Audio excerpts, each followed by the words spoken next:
So good afternoon, everybody. Welcome again. We're back at a little bit later time to hopefully accommodate some people. I'm Jackie Van Houten and my colleague Jennifer Kennedy from KWLA. We're happy to welcome you, and she will get you started on today's session. Hopefully we can answer any questions, allow you to talk a little bit in your breakout groups, and maybe Jennifer's going to present something to us that she's been working on. All right, so I'm Jennifer Kennedy. I'm the KWA Communications Director.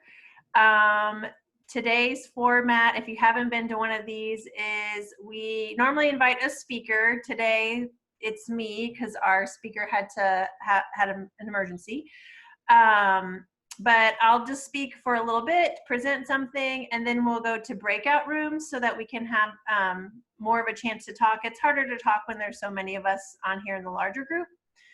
And then we'll come back and kind of share out any takeaways that we got from our small groups.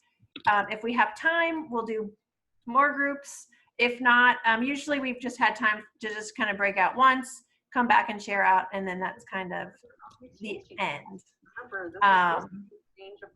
So today's topic is synchronous and asynchronous activities for learning.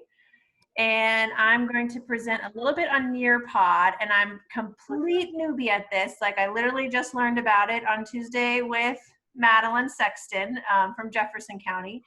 She did an amazing presentation. I highly recommend everyone go back and check out our video. It's posted now in our Google Drive, the link to the KWA YouTube channel, and you can watch that meeting that we had on Tuesday if you want more of the expert view. But I'm going to show you the new to it view, and let's see where it was going. If you could go ahead and mute your mics. Might be necessary for them to have. Where did it go? You can also include some of these things in your school one-page description letter that you should have learned about in Module 1. And just okay, hold on one second. In order, so if you have jumped into Module 2 without watching Module. Okay. All right, so here I am in Nearpod, and I don't know how you would describe this. You're going to kind of set up slide decks that you can use in class to kind of guide your class. It is free. There is a free version. There's also a paid version that has more features to it. One of the features that is in the paid version is to have, if you look here, there's a live lesson. That's in the free version. The student-paced one is free for now until June 30th. And then after June 30th, it is part of the upgrade that you have to pay for, but I'm definitely going to ask my principal to pay for it. Because if we are going to be doing distance learning in the fall or some sort of, blended version of on-site and at-home learning, the student-paced version is nice. So what's nice about this is it can be both synchronously and asynchronous learning. So here's an example of one I made this morning. I was just thinking about what I was going to do with my 5th graders when we come back in the fall. And I'm going to do live lesson for now. So I click into this. And this is great if all of the students have their own devices. That way you're kind of all looking at the same thing. They can share. It's going to pop up different things. So if you've got your device at home that you would like to kind of play along with this is the code. You're going to go to nearpod.com. It's going to ask you for a code, and you'll put in that code. I'm going to check the chat real quick while I'm waiting for that. Whoops, sorry.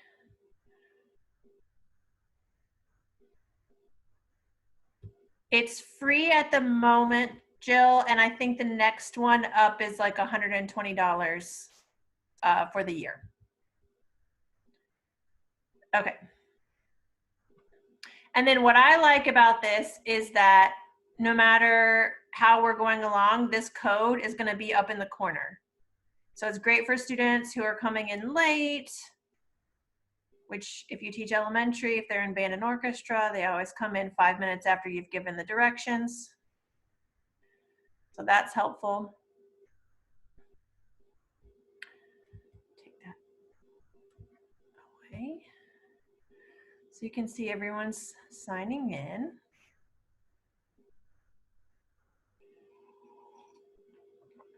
Okay.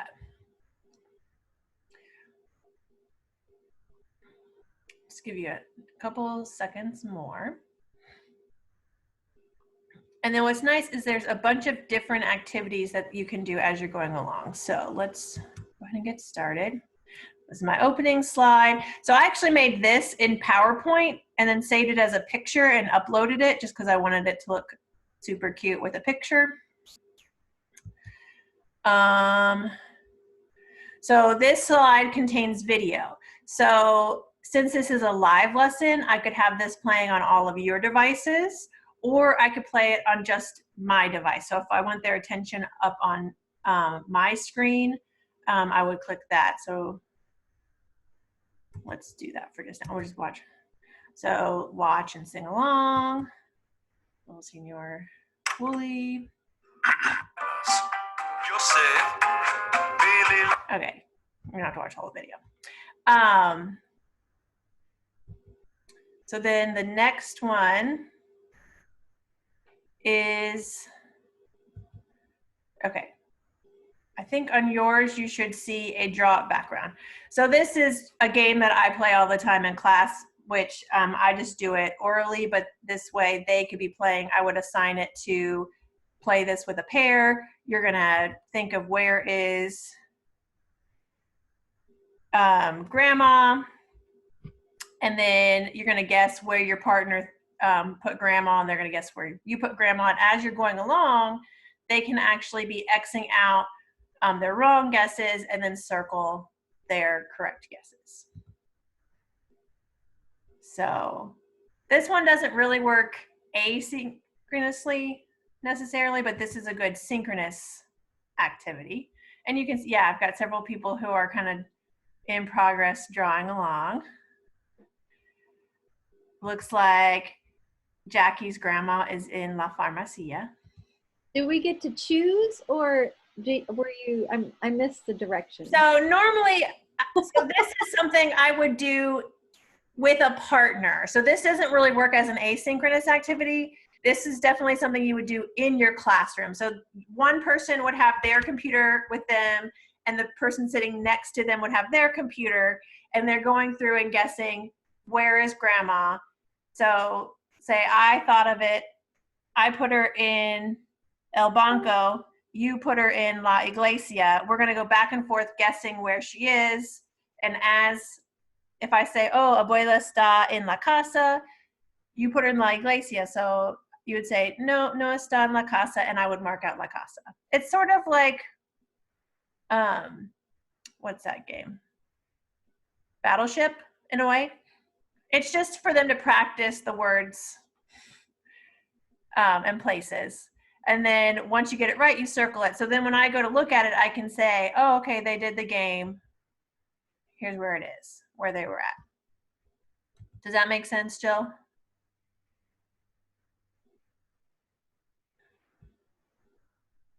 Okay. So that's an idea for in class.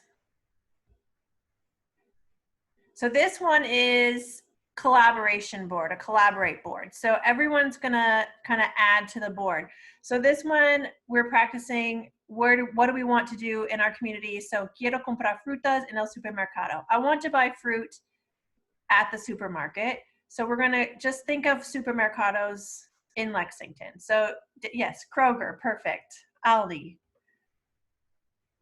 And what's nice is it's popping up and everyone can see everybody else's responses.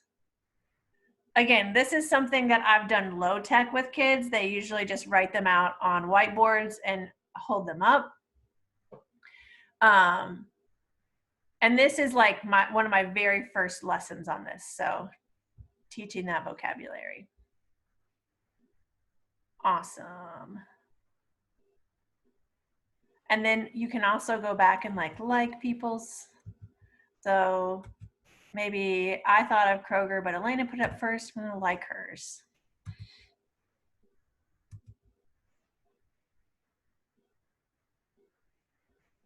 Ooh, what does this one say?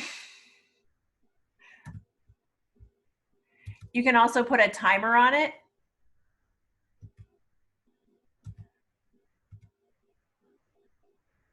I think. Oh, that's order by time, order by likes. You can order by name. So then the next one, same sort of thing. Live for the rest of this session. I want to play basketball in the park. Then you would brainstorm ideas for the park. We're gonna just skip that one. I want to eat tacos in the restaurant. We'll just do this one for a second. And these don't have to be tacos. It could be any restaurant. Ooh, taco luchero.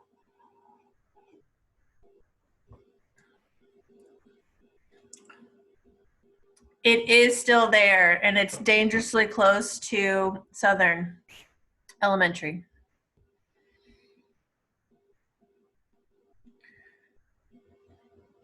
So you can see, like, this is great for novice, but you could also have a higher level question up there. And, oh, someone added a picture. That's awesome. So you could have a higher level question, and maybe their answers are going to be a little bit more in depth, like complete sentences, expressing opinions, things like that. So if you want to level it up to what you're doing.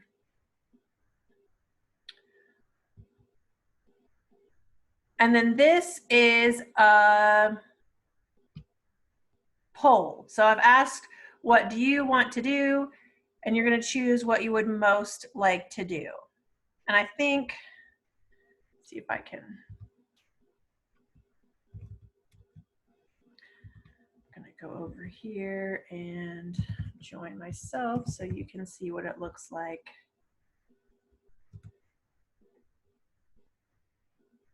From the point of view of a student. Ah, just kidding.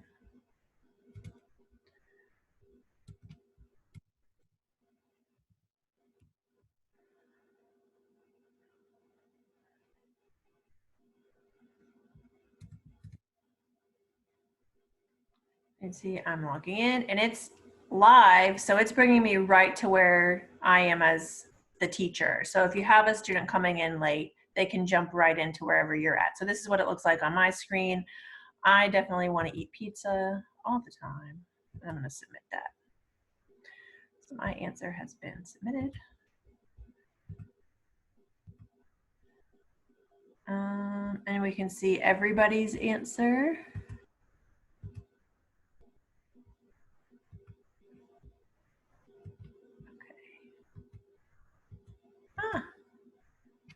That might be the end of the lesson. Is that the end? Nope, there's one more thing. And then the other thing you can add is a field trip.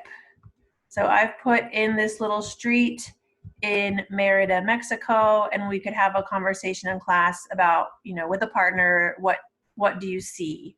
So we've got a restaurante, La Plaza, you know, text. So Jennifer, it's just easy to upload? Is it pretty easy to?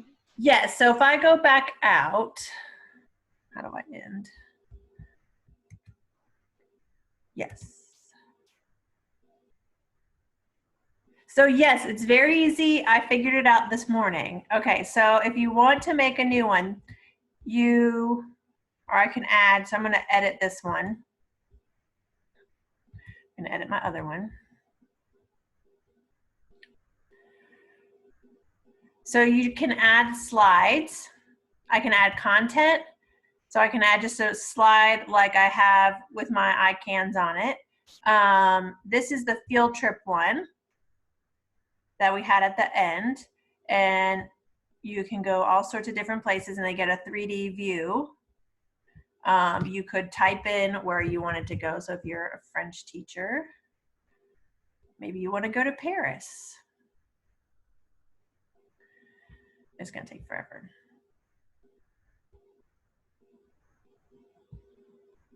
And then you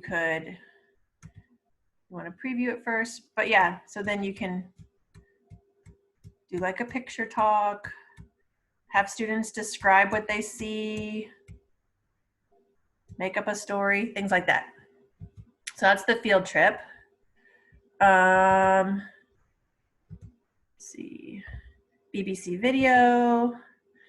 You can add audio, you can add a PDF. If you want to do web content, you can actually put in a website.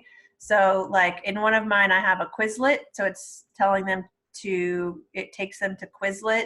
You could link to Edpuzzle so that they're doing their work there. And then you've got all of these different activities. Time to climb. I'm not sure what that is. I mean, I just recommend over the summer getting into it and like just playing around. This looks like, oh, it's like a timed quiz. Let's see.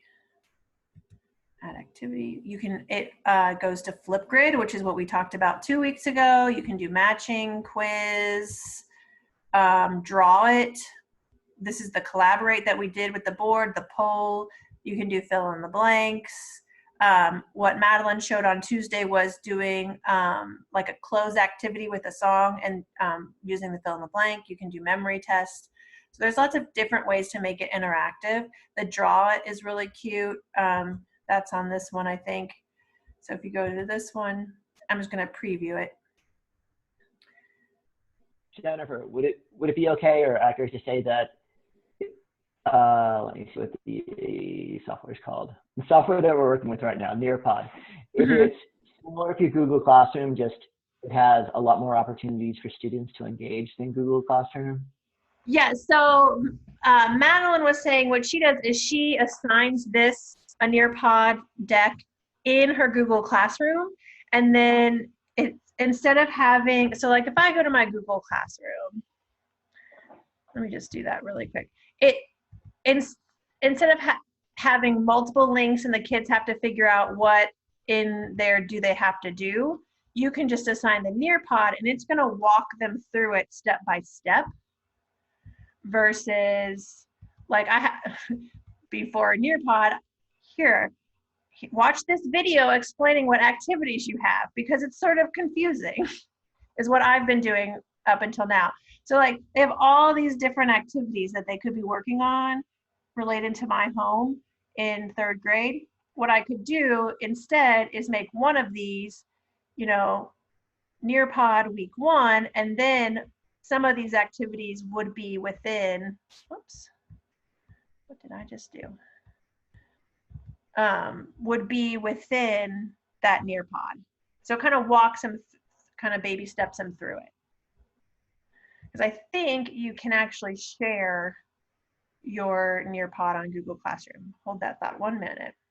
All right, so this is like, I think week 1, here's our watch and sing along that we before, but this time I'm asking them to circle the places he went in the neighborhood. So they would pick kind of same thing as we did before, but now they're kind of listening. So draw it, you could have it just blank and have them draw whatever or type, or you can upload a picture that they have to do something with. So again, this is something I just made in PowerPoint, saved as a picture, and now I'm testing their listening. Practice the vocabulary words on the Quizlet. And then they click here and it's going to open another window, a link straight to my Quizlet. I could do the same thing with my Edpuzzle.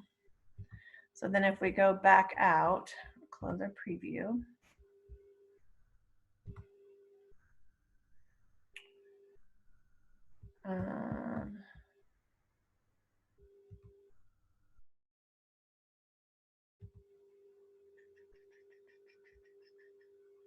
Save changes preview. Sorry, Like I said, I'm still figuring this out. There is a way to assign it in Google Classroom. I just can't find it at the moment. Share. Just kidding. Let me get back to you on that. There is a way though that you can put it in Google Classroom. I just forget off the top of my head. You can also look at reports. So if you do assign it as a student paced, you can see what kids have done what. So this one I had 11 students. This is one I did earlier today. I did it at home, student participation. I can look at the draw it and see who did it. You can click through to the next, so you can quickly check kids' understanding. So it's a great formative assessment too. And then what's also nice is that there's like a lesson library. So this is one I pulled for free from the lesson library that is all about eating healthy or living a healthy life in Spanish. You know, what do you see? Watch a video. And then here's another draw it activity where they're going to draw their favorite healthy foods. So there you go. That is Nearpod. And like I said, you can do it live. So you're getting, everyone is engaged and participating, or you can assign it student paced and maybe they're doing it at home on their own. Let's see, I've got free chat. Okay. Thank you, Rebecca. So she's saying there's several videos that show how to integrate Nearpod with Google Classroom. And there's a Chrome extension. Awesome. Okay. So I'm going to stop sharing my screen. So that's just an example of one way to kind of do both synchronous and asynchronous. It does assume that students have technology. So we're going to break out into smaller groups, but your discussion questions in your smaller group is going to be kind of, you know, what synchronous and asynchronous activities are you using that have worked well? What questions or challenges are you running into? Kind of what are your plans, asynchronous, synchronous, for in the fall? Because I do kind of think we're probably going to have some sort of integrated model of in-person and at-home learning come this fall. So how would we like to split up? Do we want to go by languages, by level, random?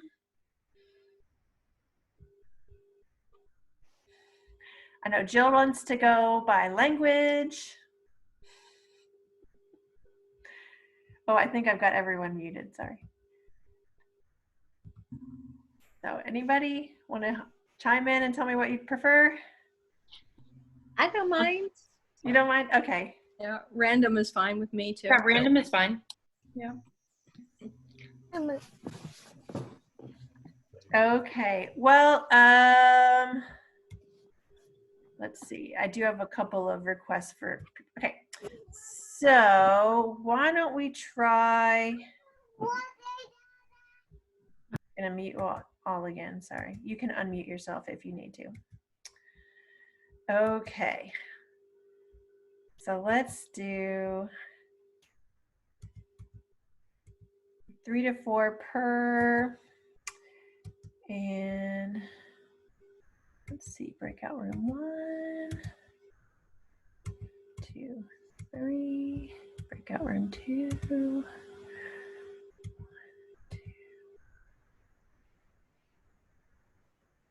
3, 1, 2, 3.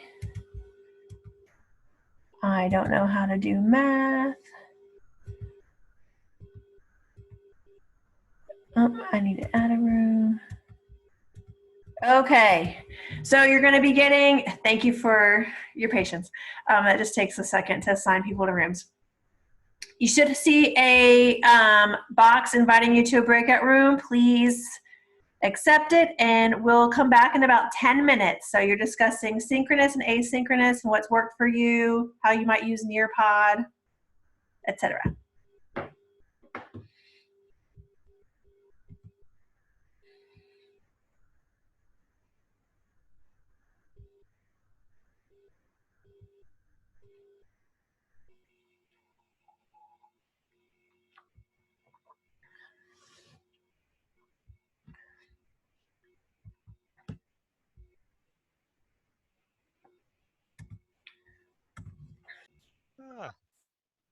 Hello.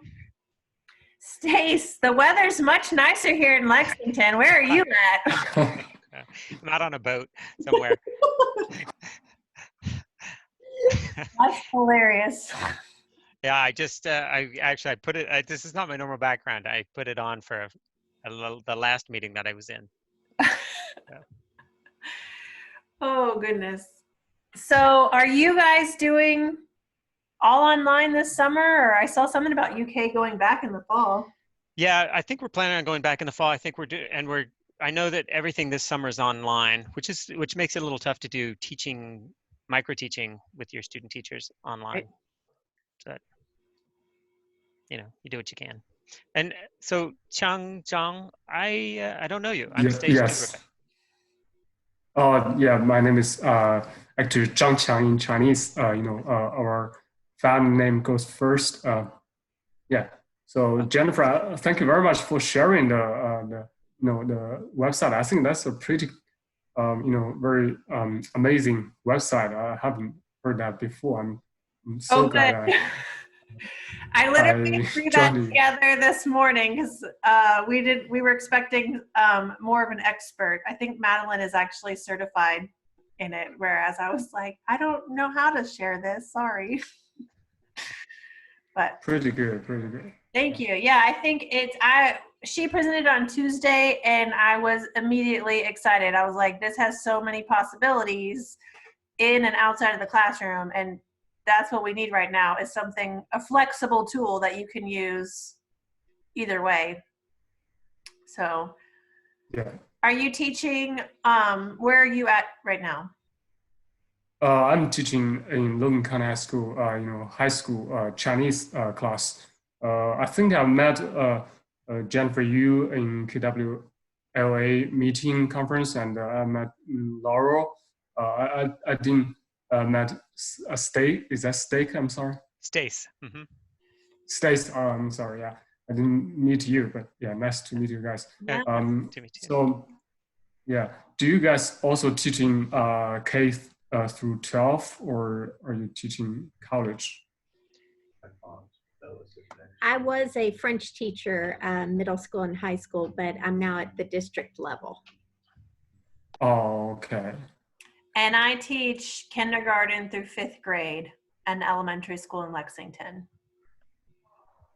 And I'm okay, training so teachers. I'm training teachers at UK. Oh, so that's all cool. my that's students cool. are graduate students. Yeah, I don't know whether you guys. How about your online class now? For me, when we had a kind of like a live class, the most difficult thing is get everyone to talk. Sometimes you just kind of keep silent. How do you guys deal with that, Adam? I haven't really had synchronous classes because I have 550 students. So I've just been jumping on classroom teachers meetings, but not doing Spanish. Some of the things I've seen people doing, or actually I have participated in, like I read a book once to a 1st grade class. Last week I was on a 3rd grade class meeting and they did a scavenger hunt, which I thought would be great for world languages. You could do different, like for rooms of the house, you could say, find something from the living room, and they would have to go get something from the living room, hold it up and show it, put it down. Or you could do colors. find something that is red, find something that is blue, different things. If it was a higher level, you could start with that, and then they have to say something about the item that they brought back. I saw a teacher on Instagram who did, she gave them like a 5-minute break and told them to go outside and do something. And then they had to come back and use past tense and say what they had done in their little 5-minute break. So, oh, I went outside and I looked at the flowers. I went outside and I walked to this place. So just, I think things that kind of get them up and moving a little bit is probably going to break the tension. It's a good idea. I think that's a really good idea. So I have 2 children at home in high school, and one is quite responsible. The other is always playing a video game during his classes. And so I think the fact that you tell them to get up and go outside, I think that's a great idea. I think that would be so good for all of your students to get out. So I've seen I can tell you also what I've seen teachers do, where they have a worksheet, or they set up their slides or whatever in a Google Doc, and that's how they get their students to do the activities that they're having them do. And so I watched someone play Kahoot with all of their students on Zoom, which is, I think, really difficult because you've got to have 2 devices. Every student has to have 2 devices. They've got to have the response device and the question thing, but everyone in her class had it. Everyone in her class used their own phone and their mom's phone, or their computer and their phone, or it was quite successful. And but the Google Slides were accompanied with an activity that they were doing on Google Hangouts. So they were doing a Google Hangout and Google Slides at the same time, and I thought it worked pretty good. I was impressed at how much students could say. I mean, not as much as probably as you would want them to say in class, but I felt like it was a class of 15. I felt like they were all engaged. I mean, it was German 3. Yeah, you guys know who I'm. Yeah, Laura, you know who I'm talking about. But I thought it was a pretty good class. I know Brenna on Thursday presented on different activities, and she was having, I mean, this was college, but she was having students, she already had them set up in like speaking groups. So it's groups of 3, not speaking partners, because if one person flaked out or couldn't make it, you had 3. So there would always hopefully be 2 people that could make it. And she just made an assignment and said, okay, you have to talk to your speaking partners all in German for this amount of time on this subject, and then write, I think it was like she had a little discussion board, like write a little blog post or discussion board post about what you talked about. And so she said that was one of the most popular activities. She was like, I didn't know if they were going to do it or not. She didn't have control over it because it was outside of class, but she did a poll at the end of the semester, and people said that was one of their favorite things. And especially during quarantine, it helped keep them connected. So like they had to contact some other people, have like, short little conversations. Like it helped them feel more connected during quarantine. So yeah. I don't know if that would work in high school, but I mean, it might. That's what I was going to say. I probably work with juniors and seniors in high schools, but maybe not so much with freshmen and sophomores. Yeah, it depends on, and the level of, I mean, these were, I think, 3rd semester German students too, so they had a little bit higher level of proficiency too. But yeah, I was actually impressed. I observed a Japanese class where I got assigned to the different breakout rooms, and I was impressed with how much the students, and these were probably intermediate low students, how much they were like eager to actually accomplish the tasks at hand. Like it was important for them to do what they were going to do. And what was the task? Do you remember? That's the important part, is you have, like, even when you're in the classroom, you have to have like the Goldilocks of like, it can't be too hard, it can't be too easy. Yeah. It has to Yeah. be right enough, just enough scaffolding. Well, I guess that's why I was mostly impressed, is because I didn't think the tasks were particularly outstanding. Mm. They were like, talk about, talk about what you're, let's see, they were doing causative in Japanese. And so they were talking about things that your mother has made you do or over the past week or something. And I thought, well, that is fantastic. But, that's the thing, is that's why the Google Doc accompanying it, I think, is a great tool, because on your Google Doc, you can put all the vocabulary that they need to do to work on it. They get, you can do pictures because I think most of your students, at least at the level 3 and 4, they want to actually learn the language, or they wouldn't be in your class. They'd stop taking your class. And so I think most of them want to do it. They just have trouble thinking of what they can say next. And that's why a Google Doc is great, or a whiteboard. So you can say, here are the words that you know. These are the characters you're aware of. And they want to have that conversation. So. Agreed. We only have like 1 more minute. There goes my dog. Hold on a second. Everyone mutes. Aye. Okay, it's not annoying at all. No. Yeah. Okay, I'm leaving the breakout room. Go Yeah. Go.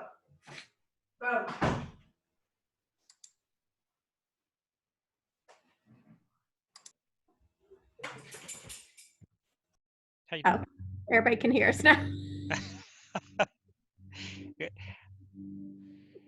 Stop talking about me. Oh yeah. I was gonna say, it's a shame. You can private chat someone. It's amazing. It's a shame you can't just private. You can, but just FYI, when I upload the chat to the Google Drive, it downloads everything, guys. So, Laura's face. Oh, Jackie, you were muted. Say Okay. that again, Jackie. You do want to go through that because there could be legal issues no matter who's on there. I guess I will do that. I'm serious. Yeah. That would have been good to know for the grant training I was just on for TCLP Arabic. Girl, you gotta text them. Text. It wasn't me. It wasn't me. Too late.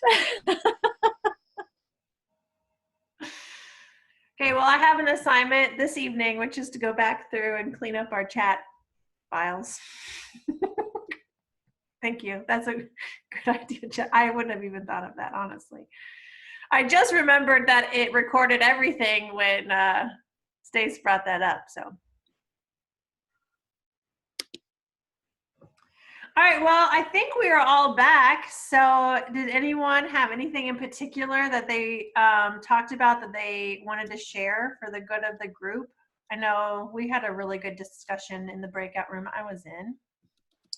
Yeah, Jackie came up with a great idea about having us collaborate with other teachers, especially if we're looking at doing distance learning in the future. So it would take the load off and also really inspire things that you could do together online. So maybe one person would be responsible for a couple days and you'd be responsible for the other days. I thought that was a great idea because I am on my own as a language teacher, and that would be awesome.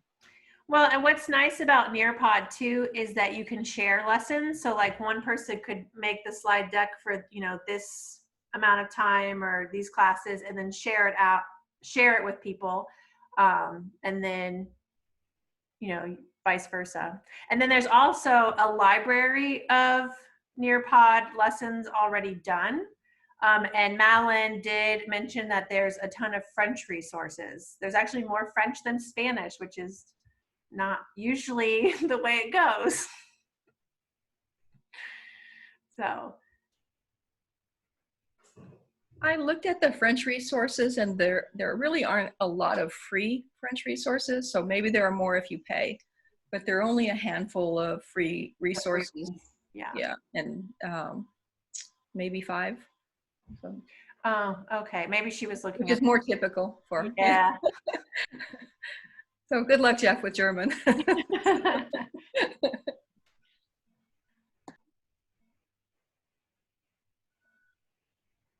And sorry.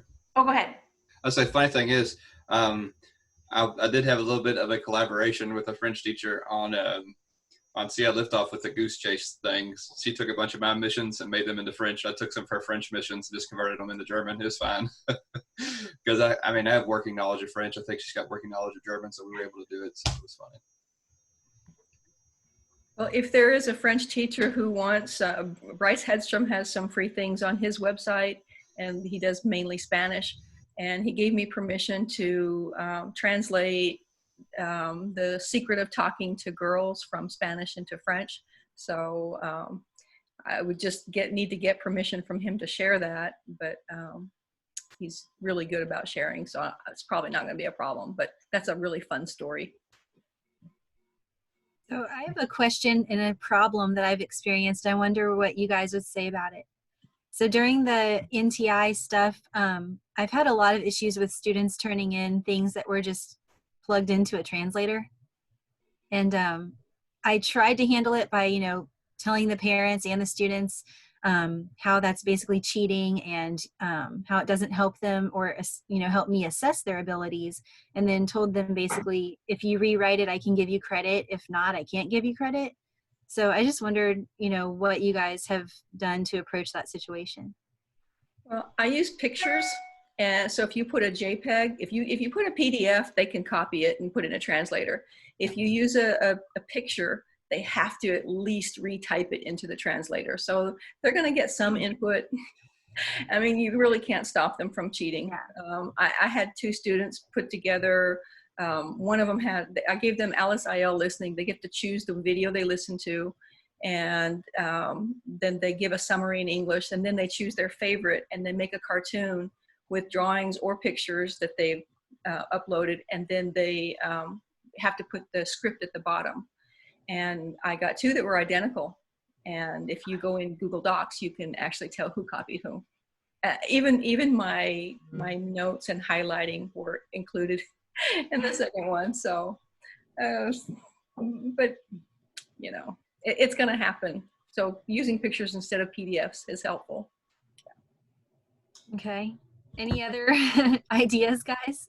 I've seen on Twitter people saying that they'll have students like highlight which words they went to like they use Google Translate for, because I'm an advanced mid speaker, but I still occasionally use Google Translate here and there to kind of double check that I'm right, or like I think this is the word, but let me see what Google Translate says.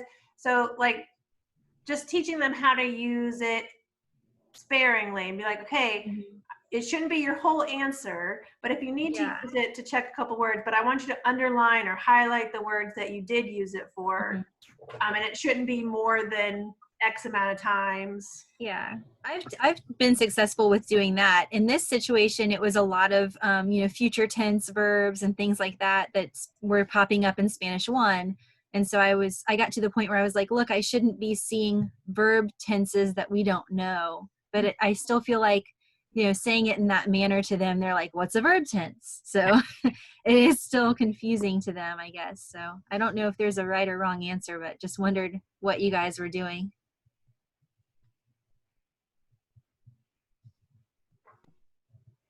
Looks like Jill might be trying to talk. Yeah, I was just going to say that I had that happen as well. And I just said, but I was lucky because my students were really honest. And I was like, this is not your work because we haven't learned this. And they're like, you're right. And so I'm like, I'm going to let you redo it. And so I want you to see what you can do. And so that has been successful, but I've been lucky because the students have owned it right away. Yeah.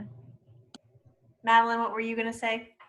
I was going to say, I mean, mine is different because I have elementary students, but and they are pretty limited in what they can do. But I have, like, for when they've been doing this online, I just post, like, normally I don't really give them this, but I have compiled all of, like, the language that we have learned, including, like, little sentence chunks, vocabulary items, and I have it like on the assignment, like I have it posted, and it's like all the vocabulary, and I'm like, I shouldn't see anything that is not on this page on your work. And it just gives them, because it gives them a resource, and I'm like, everything that I'm asking you to be able to say, it is here. You just have to look. And I mean, it is a list, but, you know, which I don't like to do, but that's what times cause research. So that way I can just tell, you know, really easily if they've, because especially like third grade, they're not what you don't know. The same thing, like future tense. I'm like, girl, no, you don't know this. Like, go back. So I like to have that list that they can look at. So I can just explicitly say, like, what you need is on this list. I shouldn't see any other words that aren't on the list.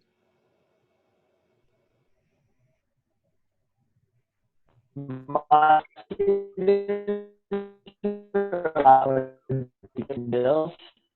So my approach is Someone is very robot. Steven,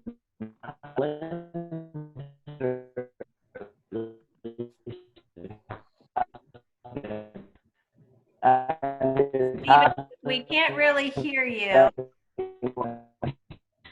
You might try stopping your video. Sometimes that helps with the audio. So, 0. It also helps to put on earphones.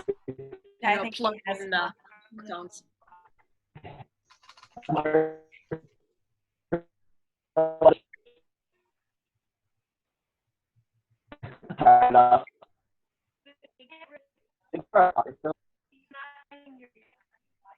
What do you do? Should I stop or should I just stop? We didn't hear anything you said.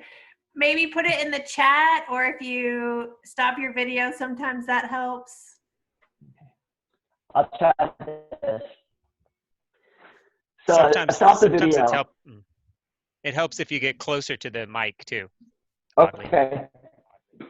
I'll do that. I'll hug my computer. Oh, it's already. I was attempting to say that. My students aren't nearly as nice as Jill's. They're rascals, and even though I have a list of rules and I've included a working vocabulary list, as Madeline has done, my students won't read the rules. They're high school students, and they'll go immediately to Google Translate. A lot of them, and it could be my high school, or at least a group that I have in high school, but from Burton Creek High School in Jefferson County. Some of them, perhaps a lot, learning Spanish with being adapted using Google Translate. There's not much I could do to stop them, aside from giving them a hero and giving them another opportunity to do their own work, as opposed to writing in English and immediately translating. I'll stop there. Thank you. Thank you for sharing. Anybody else? Oh, that's a good point. Jackie said to make everything personal. We had some, I've seen some really interesting things for synchronous meetings that came up in our small group about how to get kids talking and engaging on Zoom calls like this, where they can be a little bit more shy. And one of the things that I was on a third grade, it was just a classroom call, so it was in English, but the teacher did a scavenger hunt, and the kids were like up and running around and bringing things back and showing it. And I thought, oh my gosh, this would be perfect for world language, because you could do all sorts of different themes. You could do it novice low, find something that's red, and they just have to hold up red and say the color. You could say, you know, go find this thing, come back and tell me 1 or 2 sentences about it. I saw someone on Instagram who had her upper level kids. She gave them a 5-minute break. She said, go outside and do something, come back, and I want you to tell me using preterite, what did you do in our 5-minute break? You know, hopefully you went outside. So I thought that, you know, kind of got them up, moving, engaged, gave them a purpose, and then not a lot of time for them to use that translator. Maddie, have you ever had your students do an escape room virtually? I haven't done it virtually. I was thinking about that, but I mean, pretty much everything would work. The only thing that I'd have to adapt for it is a puzzle. But but I mean, a lot of everything is like it's a digital lock system and stuff like that. Yeah, that would work really well. Oh, that could be fun. Yeah. You've done some really cool asynchronous activities where the kids have been recreating like French art, haven't they? Yes, that's what they've been doing. So they every week I have a different famous French piece of art, or I had the Mona Lisa. It's not French, but it's in France, so it counts. And they either, I tell them they can either make themselves into the art, or they can draw their own version of it, or paint their own version of it, or sidewalk chalk it, or whatever they want to do. And it's been really fun. I've developed a core group of kids who do them every week. That's what they always do. So, is that part of a choice board? Mm-hmm. Yeah. Because our stuff, we talked about this in my breakout group, but our art stuff is all supposed to be asynchronous. Yeah. So it's just anything that they can do. And my stuff in particular at my school, special area teachers talked about special area being something that they can do independently, even at those younger levels, just because trying to give parents and families a break from having to help with everything all the time, especially if they're working from home. So I always say, like, without asking for help, you know, go in your room and put on your clothes and arrange your stuffed animals and, you know, take a picture with your Chromebook or your phone or whatever and show it to me. And yeah, it's been really, really fun. Are you giving them written directions, or are you making like videos to explain what to do? It's just a really short written direction, and it's the same every week. It says like, you know, try not to ask for help, period. Go in your room and using stuffed animals or art supplies or blankets or whatever, make yourself into, and then I just put, I don't even put the picture because my choice board is a Google slide. I put like, and make yourself into this picture. This picture is a hyperlink, and they can click on it and then they see the picture. Because I'm trying to save as much space as possible. So it's been really fun. And the Louvre liked our Mona Lisa picture, which was very exciting. Well, we are approaching, that's awesome. And please send me pictures. I will. Jacque, we're going to highlight Madeline in the Nell monthly newsletter for her art activity. Excellent. That's great. We are approaching 5 o'clock, so we just want to remind you that KWA membership is free until the 15th, this Friday. So please join. You would have gotten the email if you've ever been a KWA member in the past. If you're not currently one, go back and sign up again. We are moving our conference, our fall conference, online this year. It will be September the 19th, and we are accepting session proposals until June 1st. So please sign up to present. We're going to be, again, doing it online. We'll have a short training for everyone to get used to using the platform that we're going to use. I think it's going to be Zoom, but don't quote me on that. And then you have the option of having like a moderator in there to help you like kind of keep track of the chat as you're presenting too. So Laura, Jacque, any other announcements that I have forgotten? I don't think so. Okay. This is great to see everybody.